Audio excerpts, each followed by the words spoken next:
देखो बच्चों, काफी अच्छा क्वेश्चन है ये, ध्यान दो जरा।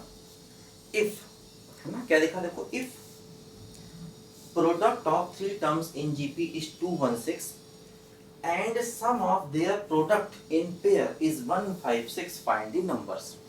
है ना, मतलब जीपी में तीन टर्म्स हैं, उनका प्रोडक्ट 216 है और प्रोडक्ट इन पेयर्स, पेयर्स में उनके प्रोडक्ट का सम ऑफ प्रोडक्ट इन पेयर 156 है। नंबर्स बताने हैं क्या होंगे। देखो हम क्या हम करेंगे, जैसे कह रहे हैं जीपी में तीन नंबर्स हैं, तो हम क्या करें, देखो थ्री नंबर्स को ऐसा मान लें, ए बाई आर, ए और ए आर, है ना। देखो हमें जीपी में तीन नंबर मानने हैं, तो हालांकि हम तीन नंबर ए आर स्क्वायर ही मान सकते हैं, सवाल उससे टफ हो जाएगा। लेकिन अगर हम जीपी में तीन नंबर ये मान के चले जो मैंने अभी आपको बताया, ए बाई आर, ए और ए आर, तो उससे क्वेश्चन इजी होगा। देखो प्रोडक्ट क्या है 216, तो ए बाई आर, ए और ए आर, ये है 216। देखो आर से आर कट गया, ए की पावर 3 बराबर 216, है ना।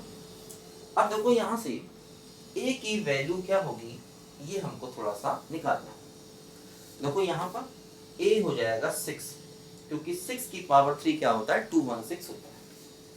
अब देखो sum of product in pairs, मतलब जैसे A by R into A plus A into A R plus A by R into A R, है ना। फर्स्ट सेकंड का प्रोडक्ट प्लस सेकंड थर्ड का प्रोडक्ट प्लस फर्स्ट थर्ड का product, है ना। ये है 156, है ना। क्या लिखा है, देखो sum of product in pairs, मतलब पेयर में लेके प्रोडक्ट करो फिर सम करो, है ना। दो दो के पेयर बनाओ, उनका प्रोडक्ट करो फिर सम करो, वो 156 है।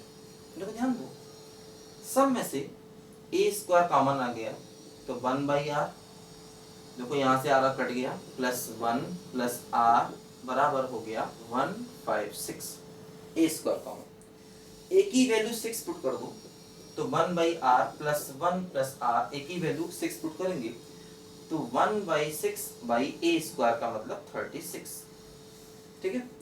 ए की वैल्यू 6 पुट कर दी, देखो ये क्या हो गया 1 बाई आर प्लस 1 बराबर, थोड़ा सिंप्लीफाई करें इसको, देखो जैसे 6 से कैंसिल करें, 6 6 जा 6 2 जा, है ना, और 6 6 जा,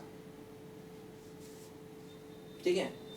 फिर देखो 2 से कटें, 2 3 जा 2 13, तो देखो ये आ गया 13/3।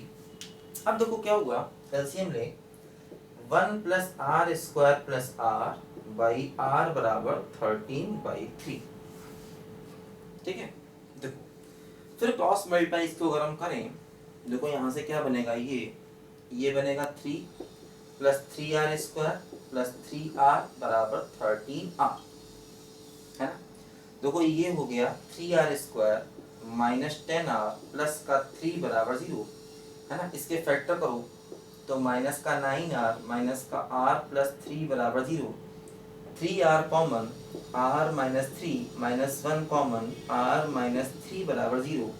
देखो एक हो गया r माइनस 3 और 3r माइनस 1 बराबर 0, तो r की वैल्यू 3 आ गई और r की वैल्यू 1/3 आ गई। ध्यान दो, देखो अब जैसे अगर हम a को 6 ले लें, है ना, a को 6 ले लें और r को 3 ले लें, है ना। r की दो वैल्यूज आई, देखो नंबर क्या है a by R, a by R का मतलब हो गया 2, फिर a का मतलब 6, फिर ए आर का मतलब 18, देखो तीन नंबर ये हो गए।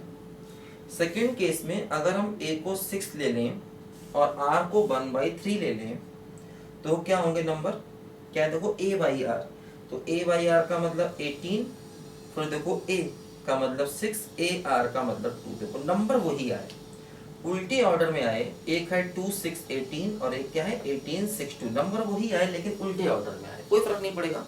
तो r को चाहे हम ये लें या ये लें, दोनों केसेस में देखो नंबर वही आ रहे हैं 2 6 और 18, तो अच्छा क्वेश्चन है। ऐसे और भी कई सारे क्वेश्चन यहाँ पर आते रहते हैं, ठीक है। लिखो जरा बच्चों ध्यान से पहले इसको।